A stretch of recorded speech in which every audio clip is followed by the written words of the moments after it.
सात संगत जी बड़े प्रेम से बोलिए। धन्य निरंकार जी। सात संगत जी, दासी आशा करती है कि आप सब स्वस्थ होंगे। आज आपके सामने फिर से एक नई प्रेरणादायक कहानी दासी आप जी के सामने लेकर के आई है। आशा करती हूँ कि आप जी को ज़रूर पसंद आएगी और इससे प्रेरणा भी मिलेगी। ज्ञान लेना और ध्यान देना जरूरी है। ये एक लड़के की कहानी।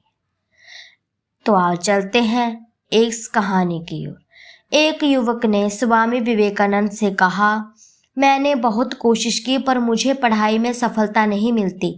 स्वामी जी ने युवक को मिट्टी का घड़ा देकर कहा, जाओ पहले इसमें पानी भर कर लाओ। युवक ने कुएं से पानी निकालकर मटके में भरा, लेकिन ये क्या, मटके में तो अनेक छेद थे जिसमें से थोड़ा थोड़ा पानी रिसने लगा था। लड़के ने सोचा कि मटके में छेद इतने बारीक हैं तो छेद होने के बावजूद भी इसमें से ज्यादा पानी नहीं बहेगा। युवक भागकर स्वामी जी के पास आया, लेकिन तब तक युवक स्वयं भीग चुका था और मटके में नाम मात्र पानी बचा था। स्वामी जी लड़के को देखकर मुस्कुराए और कहा, तुम्हारे साथ भी कुछ ऐसा ही हो रहा है। तुम्हारे मन में तरह तरह के शौक के छेद हैं। तुम पढ़ने तो बैठते हो, लेकिन तुम्हारा मन अनेक प्रकार के हिलोरे खाने लगता है। तुम्हारे मन में बहुत सारी चीज़ें जो है, विचार जो है, वो उसी समय तुम्हें याद आने लगती है। तुम दिन के कई चीज़ों के बारे में बार बार सोच रहे हो, जिससे तुम्हारी मानसिक ऊर्जा व्यर्थ हो रही है।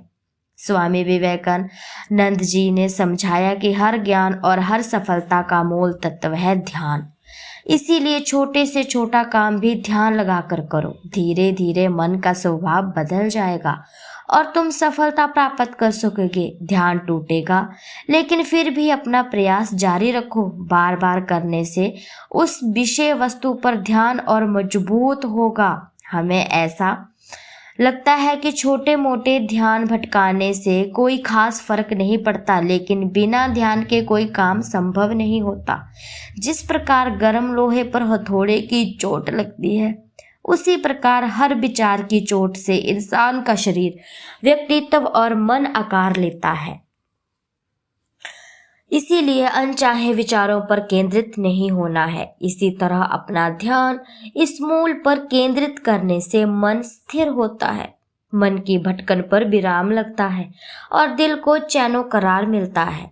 जब इसकी कृपा से ध्यान को ताकत मिलती है तो मन अनचाहे विचारों से विचलित नहीं होता, बल्कि उन्हें पहचानना सीख लेता है। यह अवस्था इंसान को साधारण इंसान से समर्पित गुरसिख की श्रेणी में लाकर खड़ा कर देती है। तो साथ संगत जी, आप जी ने देखा ही होगा कि कैसे इस बच्चे को स्वामी विवेकानंद जी ने समझाया और इसे समझ भी आया। ऐसे ही साथ संगत जी, हमें भी परमात्मा पर ध्यान लगाना है।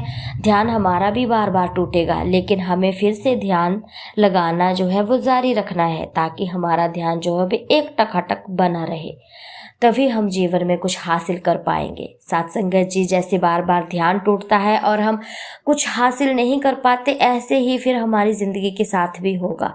हमारे ध्यान के साथ साथ हमारी जिंदगी भी टूटती रहेगी और जिंदगी के लिए हमने जिस कार्य के लिए जन्म लिया है वह तो अधूरा ही रह जाएगा। तो साथ संगत जी, हमें भी इसी तरह पूरे तरीके से इस निरंकार प्रभु परमात्मा पर ध्यान लगाना है, ताकि हमें भी अपनी जिंदगी को सुधारने का मौका मिल सके। तो साथ संगत जी, दासी की कहानी आप जी को अच्छी लगी हो तो चैनल को सब्सक्राइब कीजिएगा। ऐसी ही छोटी छोटी प्रेरणादायक कहानियां आप जी के सामने लेकर के आती रहेगी। तब तक के लिए धन्य निरंकार जी।